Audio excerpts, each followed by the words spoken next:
Voyons une toute autre manière d'utiliser les tableaux. Ici, il va nous permettre de taper un arrêté royal bilingue.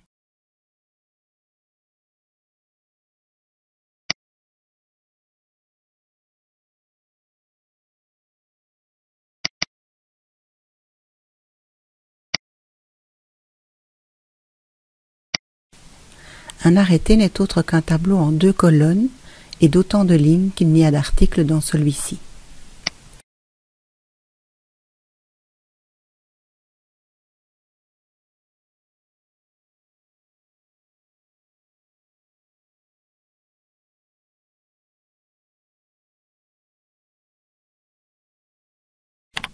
Pensez bien à créer une nouvelle ligne pour chaque paragraphe. Cette technique vous permettra de bien garder le parallélisme entre les deux langues.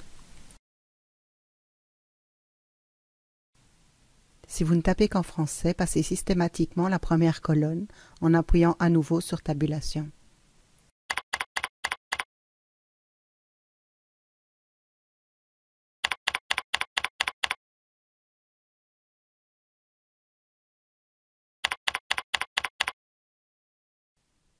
Il ne restera à votre collègue qu'à taper le texte en néerlandais en passant chaque fois au-dessus de la colonne en français.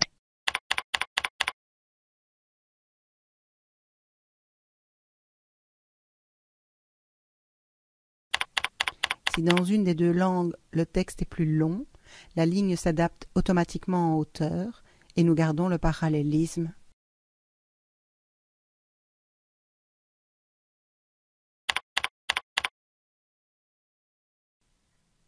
Il reste à ajouter la signature au centre des deux colonnes. Pour ce, nous allons rajouter une ligne en partant de la dernière cellule et en appuyant sur Tabulation. Et nous irons fusionner les deux cellules des deux colonnes.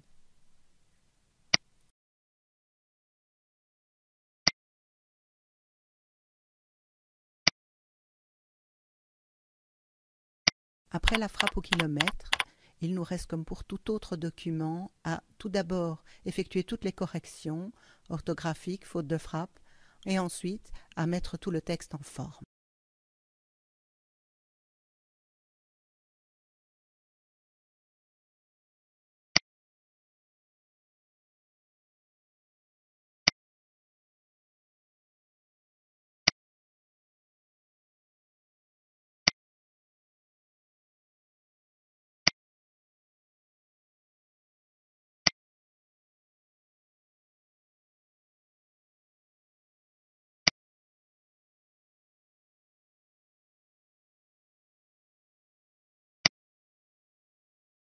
Un arrêté royal ne présente en général pas de bordure. Nous allons donc ôter toutes les bordures du tableau.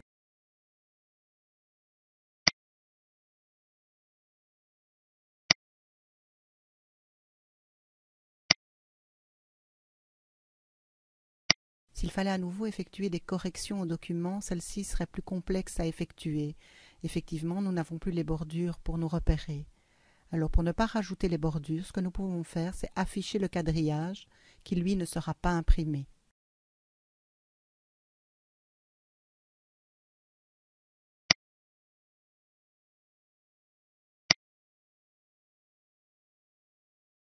Le quadrillage sera affiché maintenant pour tous les futurs tableaux ou jusqu'à ce que vous alliez désactiver la commande afficher le quadrillage. Pour visualiser l'aspect réel du document, dirigez-vous vers l'aperçu avant impression.